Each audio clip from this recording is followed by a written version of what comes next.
வணக்கங்க. ஜோதிஸ் கிச்சனில் நம்ம பார்க்க போகிற ரெசிபி சுக்குட்டி கீரை துவையல். அதுக்கு எங்கள் வீட்டு தோட்டத்தில் சுக்குட்டி கீரை பறிச்சுக்கலாம், வச்சு சட்னி அரைக்கலாம். நல்லது. சுக்குட்டி கீரை வயிற்று புண்ணெல்லாம் ஆற்று, வயிற்று புண், வாய்ப்புண் எல்லாமே நீக்கு. ஃபஸ்ட்டு சுத்தம் பண்ணி வச்சுருக்குங்க.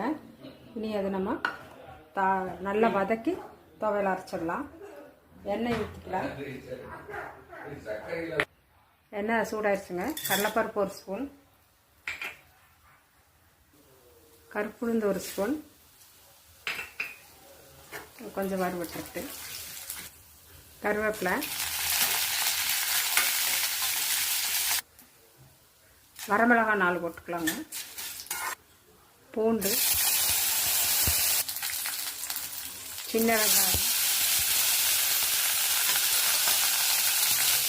தக்காளி, புளி, தேங்காய் எல்லாமே நல்லா வதக்கலாங்க. சுக்குட்டி கீரை போட்டுக்கலாங்க. இது நல்லா வதங்கின பிற்பாடு எடுத்து ஆற வச்சு மிக்சியில் அரைச்சிக்கலாங்க. உப்பு போட்டுக்கலாங்க. சுக்குட்டி கீரை துவையல் ரெடி ஆயிடுச்சுங்க. இதே மாதிரி நீங்களும் அரைச்சி பாருங்கள். நல்ல டேஸ்ட்டாக இருக்குது. இட்லிக்கு, தோசைக்கு, சூடான சாப்பாட்டில் போட்டு பிசைஞ்சு சாப்பிட்றதுக்கு நல்லாயிருக்கு. வாய் புண், குடல் புண் எல்லாமே இது நல்லா ஆற்றி கொண்டு வருங்க.